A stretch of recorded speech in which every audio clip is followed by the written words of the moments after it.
Good afternoon. Today I'd like to talk about two issues and two steps forward we're making in our fight against the COVID virus. The first is a proclamation I'm issuing today that will improve our health and safety guidelines for the hardworking people in the agricultural industry. And we'll have Alejandro Sanchez and LNI Director Joel Sachs on hand to answer questions and comments by Eric Nicholson of the United Farm Workers after my comments. After that, I'd like to tell you about our testing strategy, another of our steps to protect our long-term care facilities. I'm joined by Health Secretary John Weisman to talk about those issues, as well as Authority Deputy Medical Officer Carissa Fatinos and DSHS Secretary Cheryl Strange, and also Assistant Secretary for Aging and Long-Term Administration Bill Moss to answer questions that any folks may have afterwards. I'd like to address the over 100,000 people in Washington who are working in the agricultural industry. We know that your labor is so critical to providing food for all of us, and we particularly are thinking about the 1.7 million Washingtonians who have food insecurity today in Washington State. We know that the production of healthy produce comes from the hardworking folks on our farms and fields. So today's proclamation is providing clear guidelines for both employers and workers that has been asked for, and I want to express my gratitude for those who worked in the collaboration to produce these guidelines. That work was not easy, and I know that today's proclamation speaks to your advocacy and commitment. You know, it was renowned labor leader Dolores Huerta who said, "Honor the hands that harvest your crops." And our state boasts some of the best produce in the world, and that's because we've got some of the hardest working people in the world.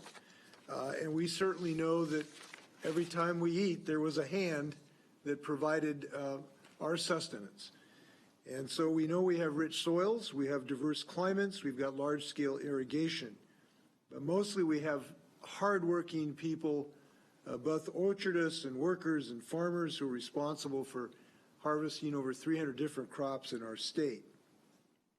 And I know some of these are the hardest working people around. I lived in Sela for a couple decades and knew many folks and saw many folks just doing this incredibly hard work, cold and pruning and hot in harvest. And frankly, these folks deserve more recognition what they do in our communities. So this crisis means we're fighting with our strength to help everyone, and today we're talking about agricultural workers.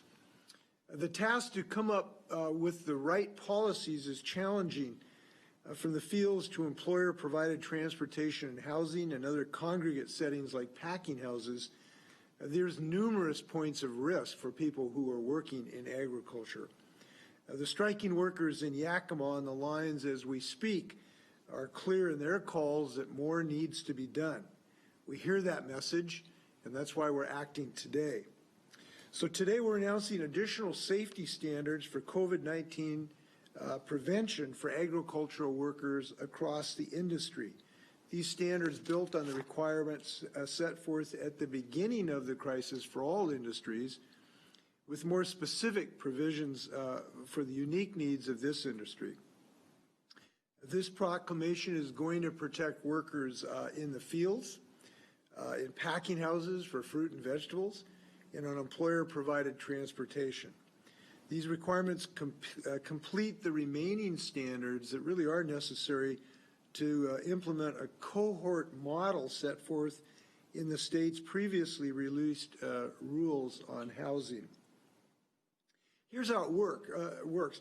Amongst the many things we're doing to protect agricultural workers, we need workers in small cohorts, not more than 15 people together, that are protected from exposure to other people working, whether in housing or during transportation. This model, if it's adhered to properly, can tremendously reduce the risk to agricultural workers because they're only exposed to a smaller group of people that can reside and travel and work together.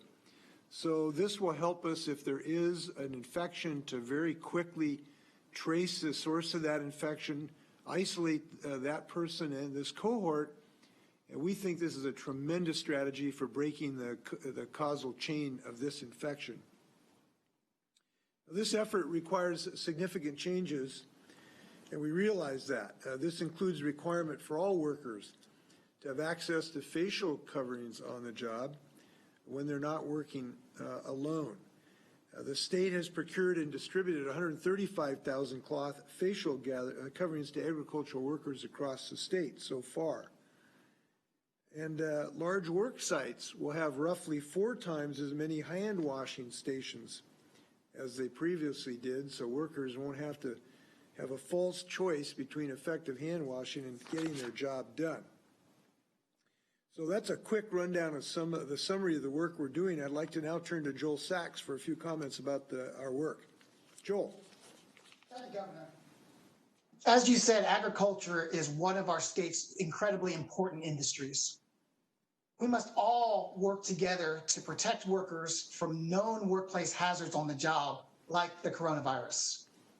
Now, while COVID-19 presents unique challenges in keeping workers safe, there are many things that can be done to reduce risks. The requirements the governor is announcing today build on the work we've been doing over the past several months and provide a clear framework for protecting workers through things like physical distancing, increased hand washing, cleaning and sanitizing, training and education for work that's done in the fields, in warehouses, and during transportation. We want workers to know that we're here for them. They can contact us if they have a safety concern or want to file a complaint. We've been taking complaints and, where appropriate, performing inspections, and that work will continue. We want to make sure that workers know their rights.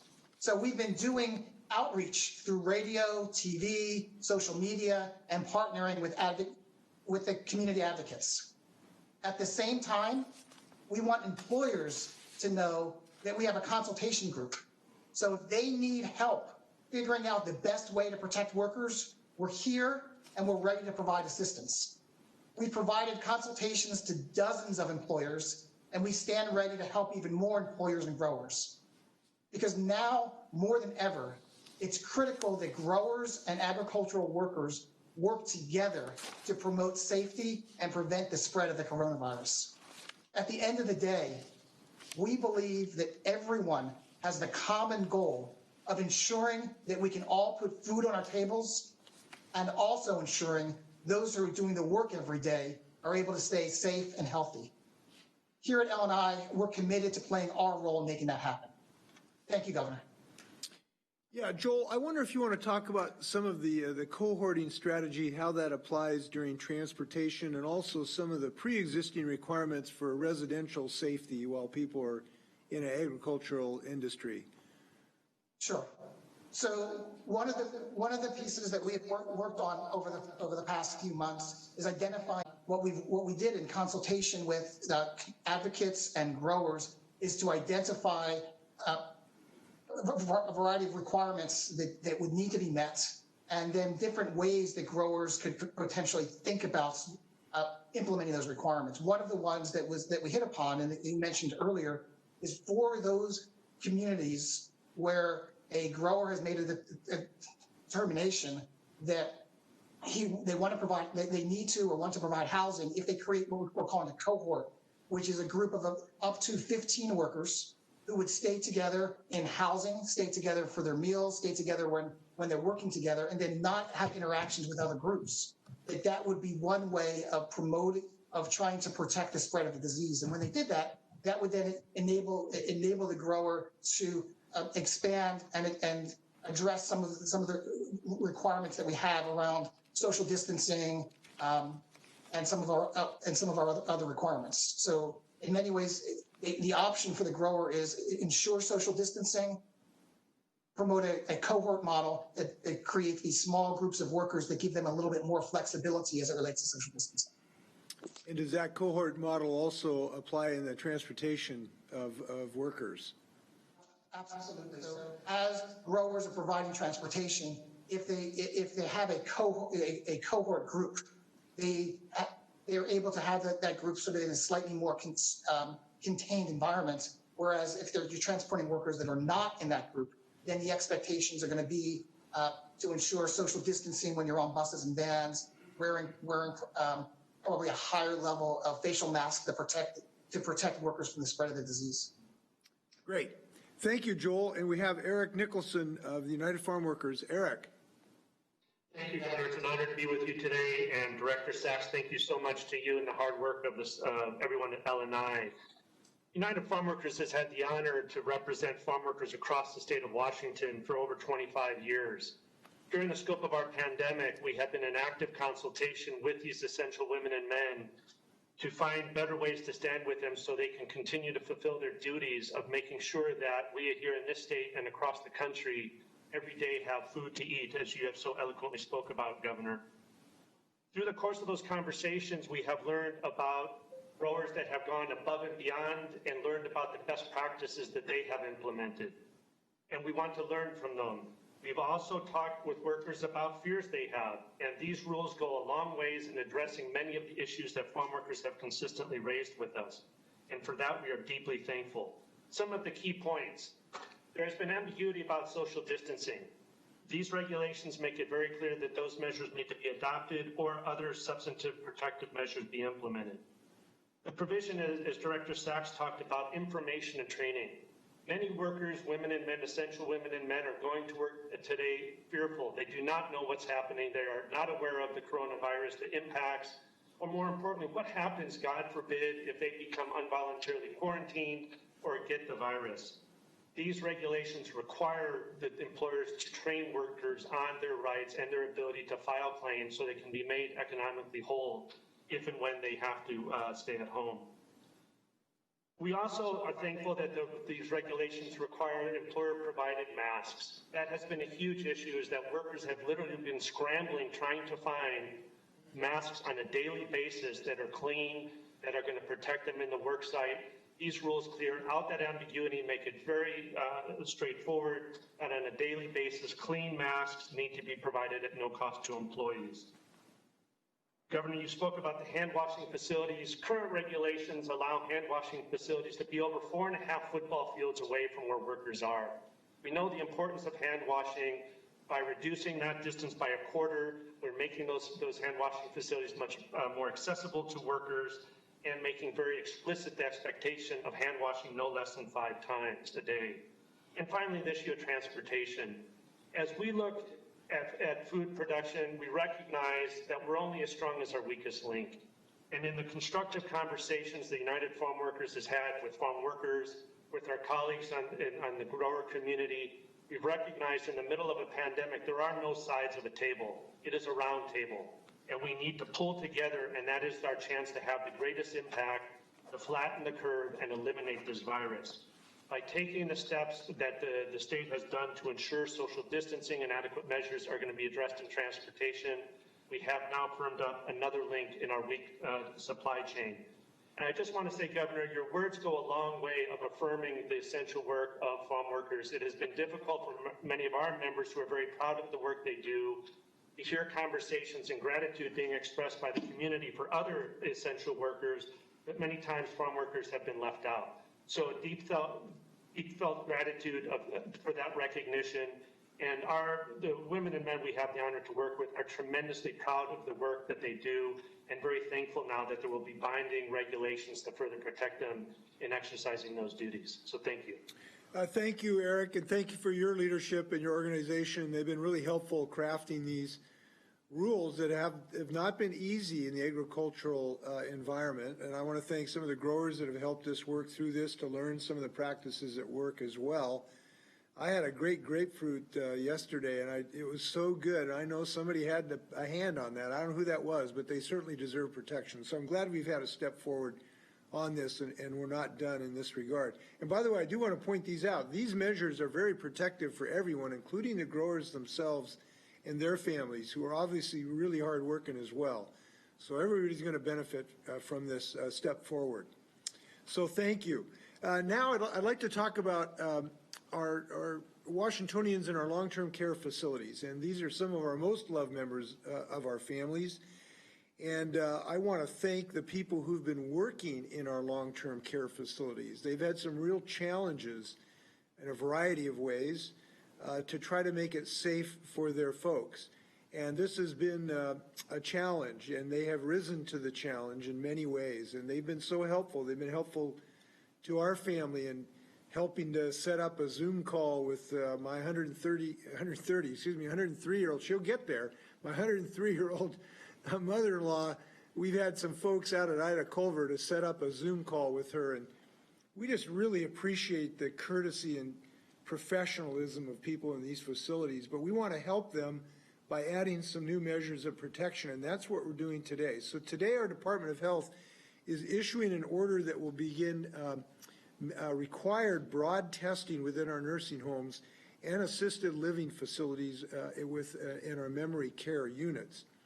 This is going to protect some of our most vulnerable residents, and we know why that is necessary. So I want to just go over some of the requirements now of this, and I'm glad we've now in a position to be able to add to the many things we have been doing already in our long-term care facilities. So under this order, all residents and staff in nursing homes will be tested within approximately 2 weeks, and that completion goal is June 12th. And all residents and staff in assisted living facilities with the memory care unit will be tested within about 4 weeks or by June 26th. Facilities that have already completed a COVID-19 prevalence survey of residents and staff on or after April 1st will be excluded from this because they've essentially already done it. We're also requiring facilities to test all staff unless there's a medical justification not to do it. And facilities will offer testing to all residents and required to administer tests to all consenting residents. Now, there are already tests being done under previous orders to test in each shift staff when they come in, including temperature checks, and we're glad we've already done that under a previous requirement.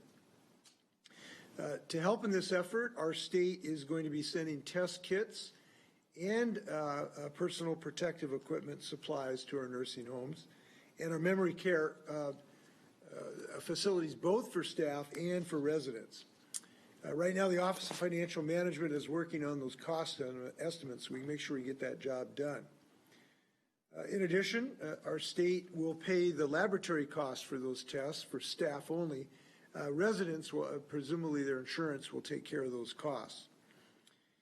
If facilities cannot meet these requirements in the time frame, they need to notify us so we can work to solve the problems to get this job done promptly.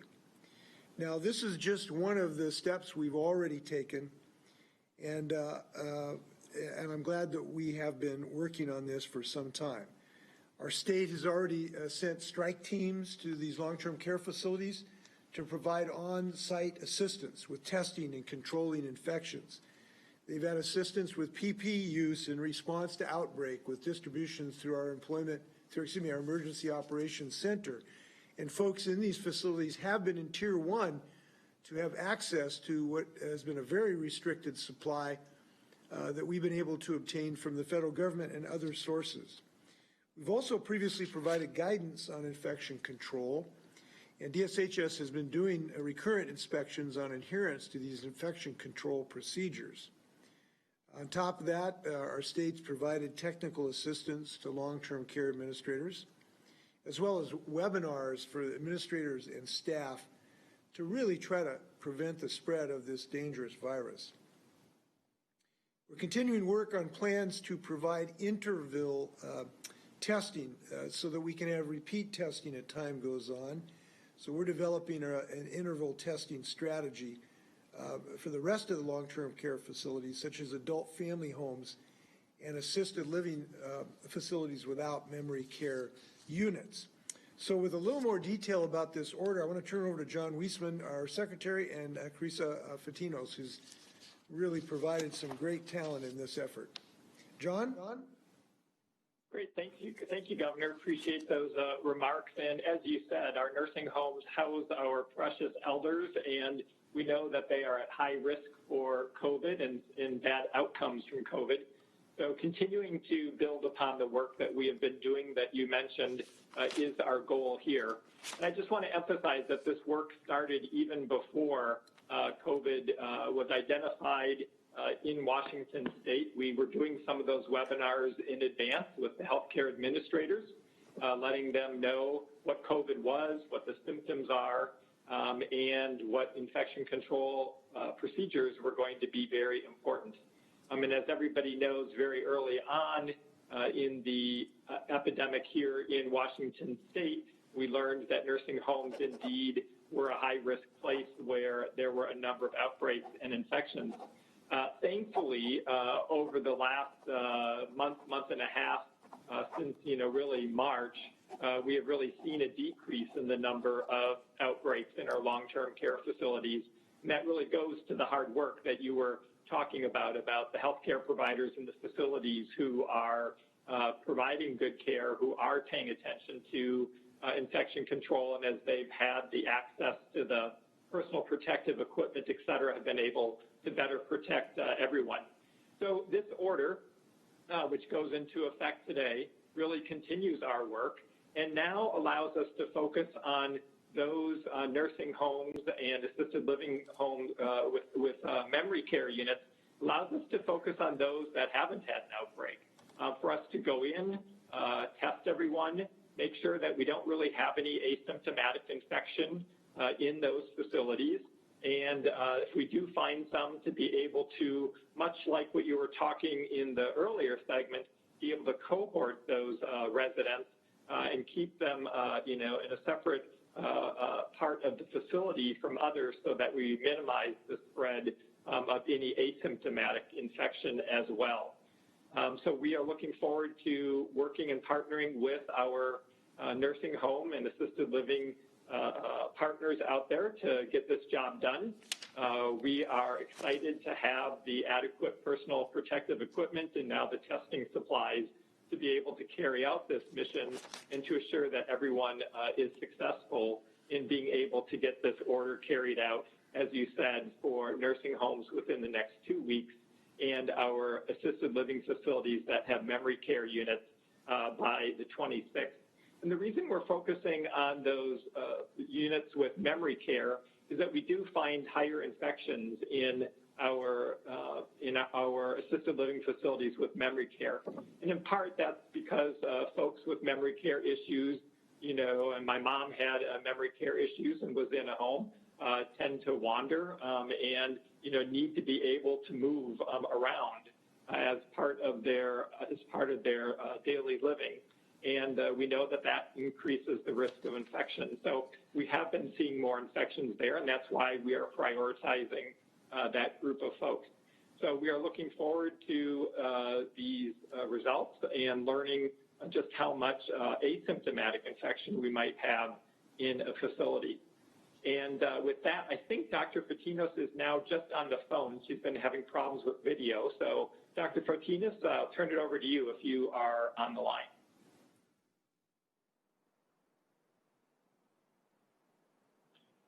If you are, you might be muted. I think she's having some technical difficulties, so hopefully we'll try to get her through today. Not hearing her. I was just going to say, so we call this a point prevalence study, which basically means that by surveying all of these facilities in a short period of time, we can actually determine what percentage of our residents and staff in these facilities might have COVID-19. Which will help us understand just how much infection there is or the potential for spread. Again, the advantage of doing this right now is that we're identifying people who aren't necessarily showing symptoms because, as the governor said, we've been screening staff for symptoms, we've been screening residents for any respiratory issues, and hopefully quickly identifying anybody who might have symptoms suggestive of COVID and then getting them tested right away. And if there has been an outbreak, then going in and actually testing all the residents and staff at that time. So this really just continues that work. And I think that's some of what Dr. Fortinos was going to cover. Well, thanks for filling in, John. If we get the doctor, raise your hand, doctor, we'll get you in. I had a couple comments, just a short comment before we stand for questions. One of the things that I think it's really important to think about when we think about our loved ones in these facilities is that we can really protect them outside of the facilities. One of the things we can all do to protect people in these facilities is to try to reduce the rate of infection in the environment outside, because the more infection there is outside, the more it gets into these facilities. And it is very difficult. We're testing the staff. We've made the difficult decision to stop visitations in these facilities, but staff has to come and go. And the more infection there is in the broader the community, the more it can get into these long-term care facilities. I just point that out is that we can do things for our loved ones who are being cared for, wearing a mask when we go to the grocery store. That's a simple thing to do, but it's really can help us reduce the infection rate in the community so it doesn't go into these facilities. So we can all be really helpful to preserve life in these spots. I think this is a good order, but it's not the only thing we can do. We all have a chance to take care of our loved ones, many of whom are of advanced age and therefore the wisest amongst us. So we hope people can help out every way they can. With that, happy to stand for questions. Question comes from Nick with AP.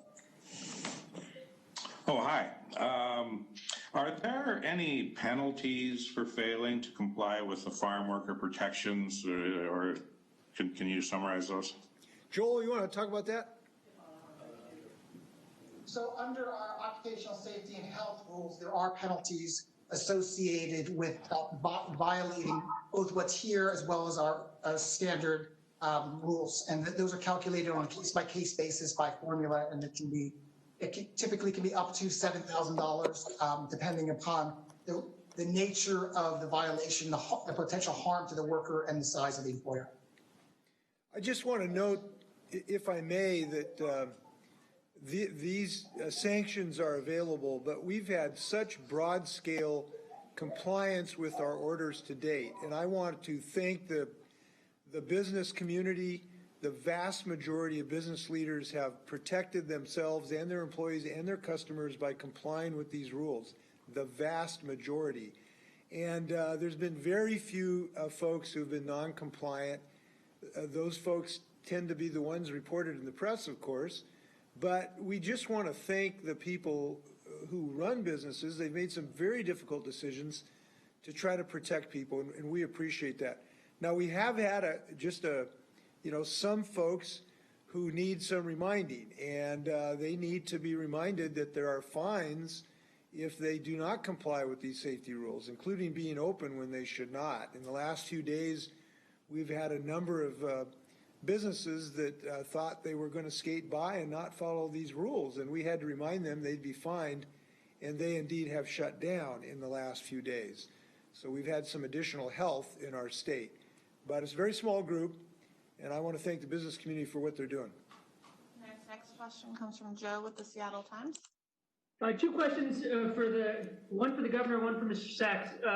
For the governor, a judge is expected to rule Monday on whether your stay-at-home order should be temporarily stopped. Do you have concerns about that? And is that factoring into whatever decisions you might release in the coming days on extending the stay-home order? And then for Mr. Sachs, I'm just curious to hear a little bit more about the guidance today. What in here is completely new? Because I know that some of your guidance was already out there, or is this just sort of formed up? Is it directives?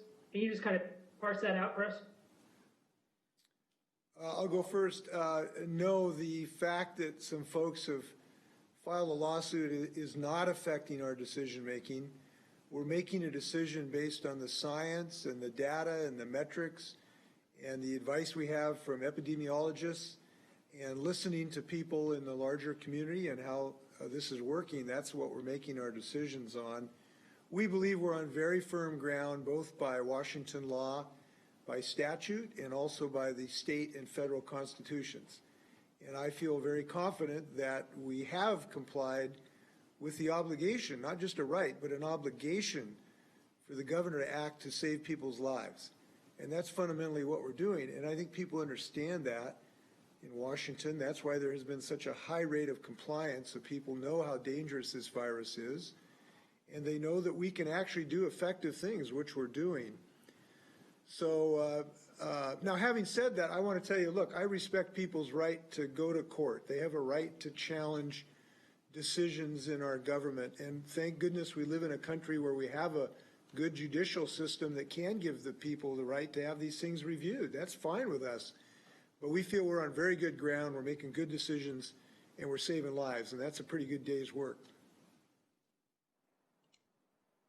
And Joe, thanks for the question. I would describe what came out today as building upon the work that we've done. So embedded in this are the things that we've already done, but there are a number of places where we articulate new requirements based upon some of the things that we've been learning over the last few months. So just a couple of examples. Eric mentioned one in terms of the spacing of hand washing stations. A second one is in this directive, consistent with what we've seen with other industry agreements, is the expectation that workers in the agricultural industry are wearing masks unless they're working alone. There's also some more specificity than we provided up until now around transportation. Because this is an industry where workers receive transportation from work site A to work site B from an employer. So we talk about things like making sure that the vehicles are cleaned after each time transportation occurs, or if you're sitting on a bus, that you're placed in a zigzag manner, or that windows are left open to the extent possible. So this is a building upon and creating some new expectations, but it's certainly consistent with what we've been doing over the last number of months. With Q13. Hi there. First, for the governor, we know that Snohomish County, even though they haven't met the case requirements, would like to seek a phase 2 variance from you. They feel that they've gone through enough economic pain, according to its leaders. Can you just react to whether that would be a possibility for Snohomish County? And then my next question is likely for Mr. Moss or Ms. Strange, but Dr. Weissman or Governor, if you would like to weigh in as well. I want to go back to early on in the outbreak. Is there any evidence that long-term care facilities before the governor's order that acted more quickly to quarantine its residents before any kind of order was given down, before any cases happened in those facilities? Did you find that those facilities that acted really quickly beforehand were able to stave off the outbreak, or really was it a matter of luck whether COVID entered a facility or not? Thank you. Do you want to go ahead, John or Bill? So thanks for that question. This is John Weissman. I don't think we really have any hard evidence of that. We do know that infection control procedures, when implemented, can be very effective. But, this whether or not a facility ended up with an outbreak does rely on a number of things. One was their virus circulating in the community. So we know that early on, for example, the Puget Sound area really is the place we think where, we had more virus to begin with. So facilities in another part of the state were at much less risk for that. And as the governor said, some of this, the infections, if residents weren't leaving the facility, which, they certainly were out in the community, but this infection could come in through visitors, it could come in through workers, somebody who had a visit at a healthcare provider, had to go out, or they were out on a tour. And what we're learning now, which is why this work is so important, that there are asymptomatic infections. That is, there is infection without any symptoms, and perhaps never developing symptoms. Maybe 25 to 40% of cases could actually be asymptomatic. We didn't know that at the beginning of this outbreak. This is a new virus. Previous coronaviruses didn't act that way. So in terms of early on, I think, it makes some sense that if you had good infection control practices in place, that certainly gave you a better chance of not having any infection. But it also became a difficult job when there wasn't enough personal protective equipment for folks, a difficult job when there was asymptomatic infection, and we didn't know that, and we weren't limiting visitors. So I don't think we have great evidence, that I could point to answer your question specifically, but it does make some intuitive sense that if you were better at infection control procedures, you had a better chance of having less COVID.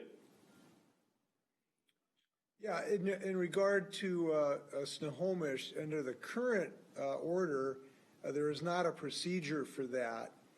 But in the next few days, we will have more decisions about June 1 and where we go from here. And I think some of that will be responsive to some of the concerns that some of the folks in Snohomish County have. We've had good talks with their leadership as recently as last night or night before last. So I think there'll probably be some pleased folks to some degree. Next question comes from Jim with the News Tribune. Governor, just to follow up on that, it sounds like that you're working on criteria for the larger counties. And then the second question, which would be, would you say to those who feel that both of these announcements are coming too late?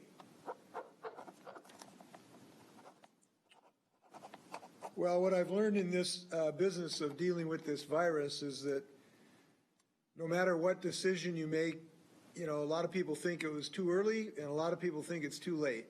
And we make the best judgments we can. We have been working on both these issues for some period of time. And I just want to reiterate, this is not the first thing we've done for these communities. This is just another step of the continuum of protecting people in agriculture and long-term care facilities. We acted fairly quickly to prevent visitors. We've had strike teams go out to these facilities. We've had many, many educational things in infection control. The state has provided PPE and test facilities for long-term care facilities. I just want to point out these things are just an ongoing part of our efforts. I do want to say that we have been frustrated in some of our ability to do some of these things, including this testing.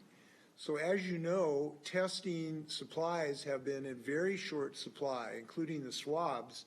As you know, we've had probably only a quarter of the swabs we need to actually test the nurses and the physicians and the firefighters and the police officers and the ambulance drivers and people in long-term care facilities. They are all in tier 1. So everybody was in the same boat. There simply was not enough of this testing material available, and it's been very frustrating to all of us. And I may be the most frustrated person in the state about that. So had we had additional testing capacity, I think we could have done these things earlier, but that's been a great limitation. Now, the other thing is that the science has advanced, as John talked about.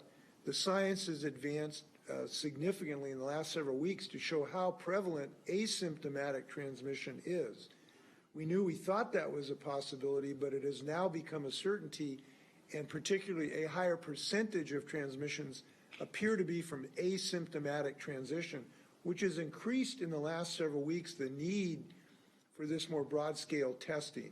So both the science has improved and the testing supplies have improved. I know you've heard my concern that we have not had the assistance in the federal government we wanted for a long time to get testing facilities. That has improved. We've got several 100,000 swabs that have been delivered in the last several days. So this has now enabled us to take these next steps. On the agricultural side, I think that we've got these things in time because, as we know, we now are having an influx of many more people into our state with the harvest season coming on. But we've been working diligently to take, again, the next steps. This was not the first step. This is one of many we've already taken in the agricultural facilities. We've already had protection in residential situations, in some social distancing and the like. So I would say that I'm glad we got this done, and we've listened to a lot of people in doing it. I think when we've developed this, and this has been a challenge, look, we're making decisions on an hourly basis with huge ramifications for people's lives. When you make decisions like this, you want to talk to people, and so we've spent a lot of time in the last several weeks listening to orchardists and farmers and ag representatives and agricultural workers and doctors and We've tried to get as much information as we can. I think we've come up with a really good product in really tough circumstances. Next question comes from Essex with Cairo. Yes, question for you, question Secretary. Essex, I'm sorry, Essex, we can't hear you. If we can try a different avenue. Essex, the same thing that happened last week is happening again. If you could pop off and then try again. Okay. Thanks, Essex. We'll be back to you. Okay. Next question comes from Carolyn with the South Seattle Emerald. Hi. Yes. So I have two longer questions. The first one is for Governor Inslee, and the second one is for Director Sachs. Governor Inslee, last week the Seattle City Council passed a resolution asking that you create a relief fund for undocumented workers who do not have access to unemployment benefits and taxes. As we've seen, undocumented workers are among make up a lot of the agricultural workforce. Is your office looking into creating such a relief fund? And if so, what does the timeline look like? Yeah, let me just answer that. Yes, we are looking at that. And I'm still trying to get a definitive answer whether or not the governor has the ability to do this without legislative action. We're still trying to nail that down. So we need to get that answer first, and then if the answer is yes, then to look at what the appropriate scale and scope and how it would be targeted. So we hope to have that shortly, and it is under active consideration. Thank you. I appreciate you answering that. And Mr. Sachs, so in late April, I reported on issues facing workers in agricultural packing warehouses in Eastern Washington. One of their biggest concerns was that L&I was not actively enforcing the requirements it had put out earlier that month, and that employers were frequently in violation of the requirements without repercussions. Instructing L&I inspectors to make more frequent visits to agricultural warehouses to ensure agricultural employers are following proper protocols. And then, if not, how will you be making sure they are? And if so, how frequent will the visits be? And what will the inspectors be looking for? Thank you for the question. So we have been inspecting warehouses. We have a number of inspections that are currently open. And when our inspectors are going in, they're looking for the kind of things that we've been talking about. So is there social distancing? If there's not social distancing because of the nature of the job, what are the mitigations that employers are putting in place to protect workers? Is there enough hand washing stations? Is there are things being cleaned on an appropriate basis? Are workers being trained? So we have been doing inspections. We will continue to be doing those inspections. And for the warehouses that ask for it, we're also available to provide consultations. It's our belief that the more we can be working with both workers and with the employers is to identify best practices, good safety practices, and encourage collaboration between the workers on the front line and management in packing houses, the more likely it is that we're going to have safe working conditions across the state. Next, we're going to go back and try Essex again. Okay, hope you're hearing me better now, Governor. You bet. Would you clarify something from yesterday, Governor? And then I also have a question for the Secretary. Would you be clear about your position on Commissioner Levine? Does she continue to have your full confidence? Yes. She and the department are doing a very difficult job now, and I think have had some recent success. I think she announced today that the department has been able to stop, intercept, or recover about $300 million from this criminal syndicate that is attacking America right now. We're not the only state being attacked. That's some good news. Under her leadership, the department has also been very aggressive in the last few days, putting in a host of other measures to reduce the risk from these criminal syndicates. And I have been advised of those, and they are multiple layered and they're technologically adept. I can't share those with you, obviously, because we don't want to tell the criminals what our strategies are, but I think they have been considerable.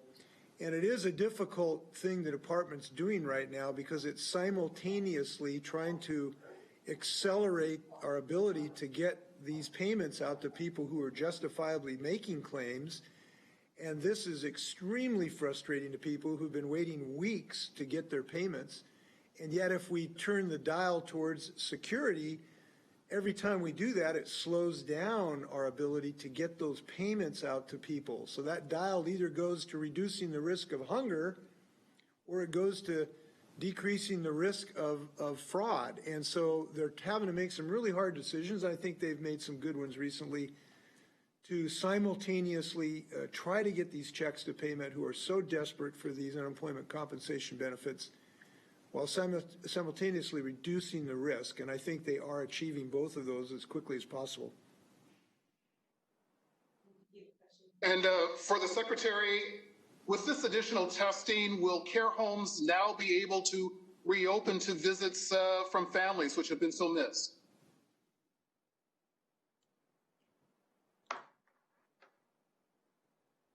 Thanks for that. What I think this will do is give us a sense of just how much asymptomatic infection is present in our facilities, and it will add to our thinking. We do know that reducing the number of contacts from folks who are out in the community certainly helps in this infection control. And we're also concerned, as the governor said, about needing to be able to have visitors and folks have that family contact. And it's a tough balancing act here that we're very sensitive to. We really do appreciate, as the governor said, the staff's efforts to help people connect electronically with video kind of communications and telecommunications. And that's been, an additional task that the staff have had to take on in those facilities. So we do continue to take a look at this, and going forward, we haven't made any decisions about how to best proceed, but this information will give us, the testing will give us additional information as we ponder the options out there for all of us. Next question comes from Dan with Fox News. Hey, Governor, last week you were asked about a report that found COVID deaths in Washington State may have been inflated some because of the methodology used by the Department of Health. You stood by the number and then said, quote, "The problem is you get some people out there who are fanning these conspiracy claims from the planet Pluto." Today, the Department of Health Statistics Manager told me that they're in the process of removing cases where people tested positive for COVID but later died from something else. They know of 2 drug overdoses and 2 gunshot deaths and 30 other cases where people had other grave conditions like late-stage cancer or COVID was not listed as a cause or even a factor on the death certificate. I've heard no one say the actual number of people killed is okay or that this is a call to be irresponsible, as you claimed was said last week. Well, your reaction to that report suggests to some that you were the one playing politics with the science and data. How do you respond? Well, listen, I guess what I would like to say is that the actual number of COVID deaths may actually be higher than has been reported because we have a number of deaths that did not take place in hospitals. There were not autopsies. No one knows the exact number right now. It could be higher. There was a description a few days ago by Dr. Lofi and others that suggested it actually could be higher than has been reported. Now, possibly it's a few lower. That possibility exists as well, I suppose. The point I would make is 2. It's to some degree irrelevant. Each one of these is a tragedy for a family, and hundreds of deaths is a pandemic at any number, whether it's 800 or 850 or 849. And I think, frankly, arguing about that, it doesn't change our ability to make really good decisions to try to change lives. And so I'm not focused on that. Others may be. I am not. I know that it is high enough that we need to act in responsible ways to reduce the transmission rate. I know that we have more work to do in that regard. And I just have to push back a little bit. You said that nobody has sort of attacked the need to deal with this. Well, in fact, they have. I think it's very regrettable that they have.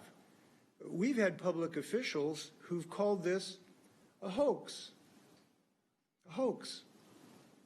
We've had public officials who said it was going to be gone the next Monday.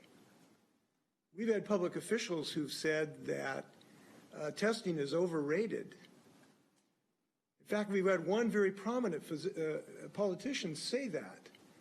And that has been very damaging to our nation's ability to do what Republicans and Democrats need to do, which is to work together to end this scourge.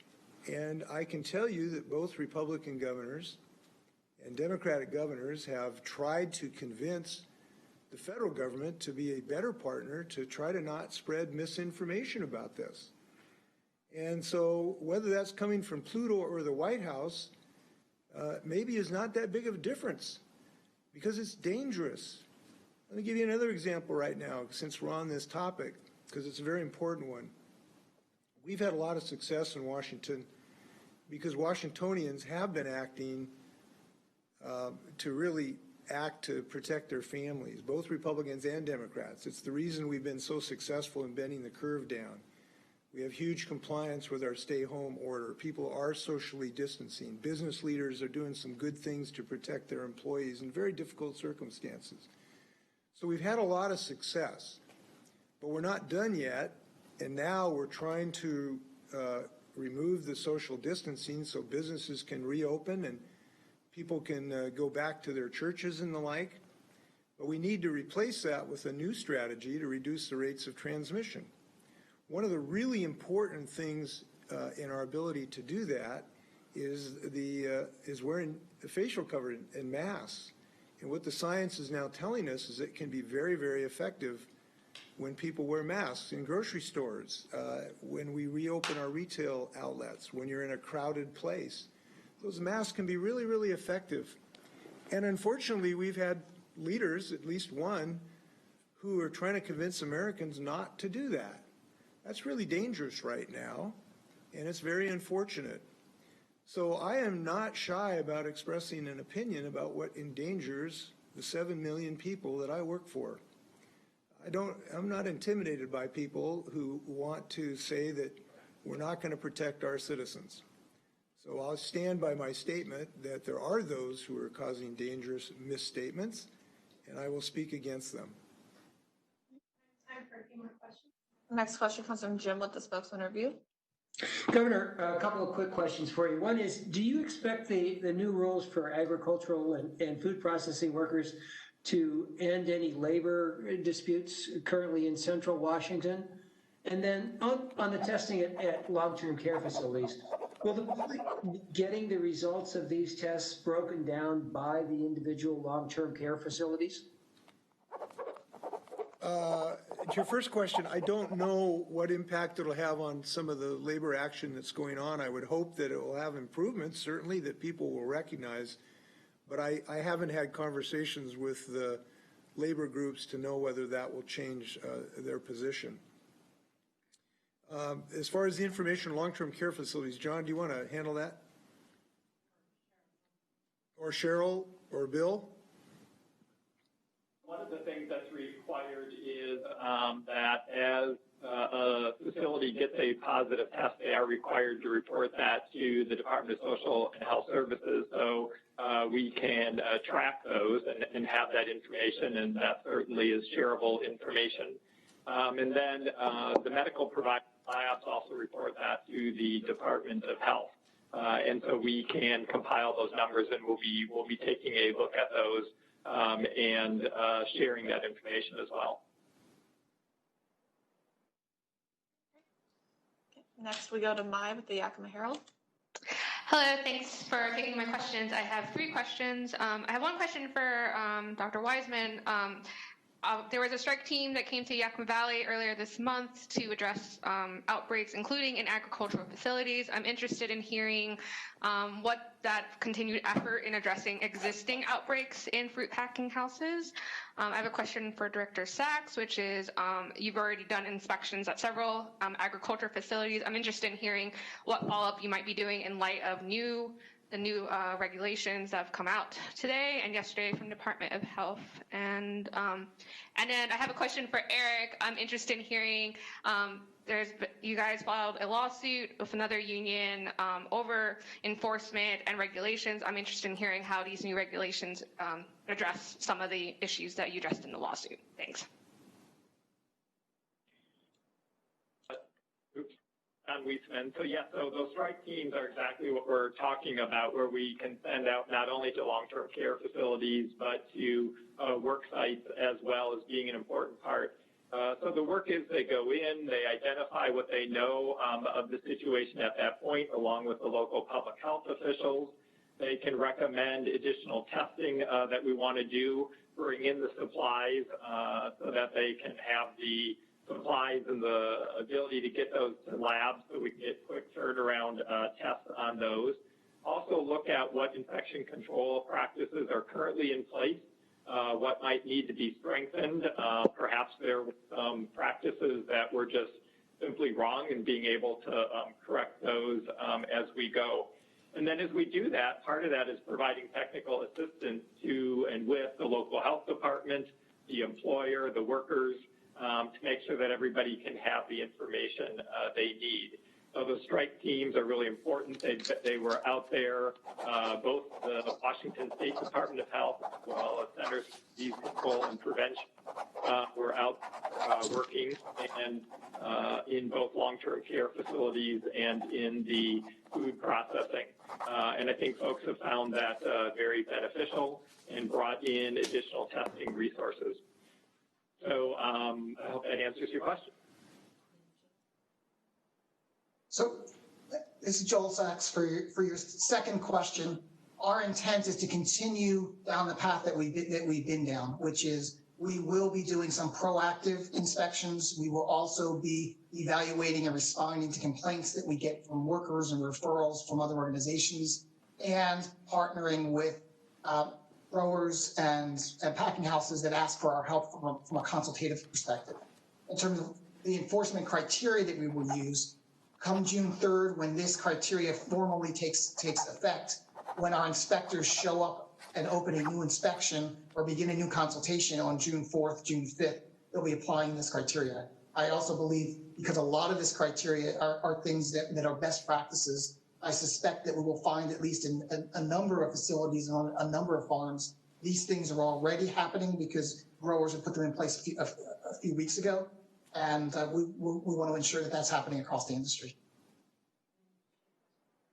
And then Mike, thanks for your question. On behalf of the UFW, not in a position to comment on the specifics of the lawsuit, but I can share with you that since the beginning of this pandemic, farm workers have been very clear with us that what they desperately wanted was clarification about what does it mean when the governor back in March spoke about the requirements of social distancing and adequate sanitation measures being in place at all essential businesses.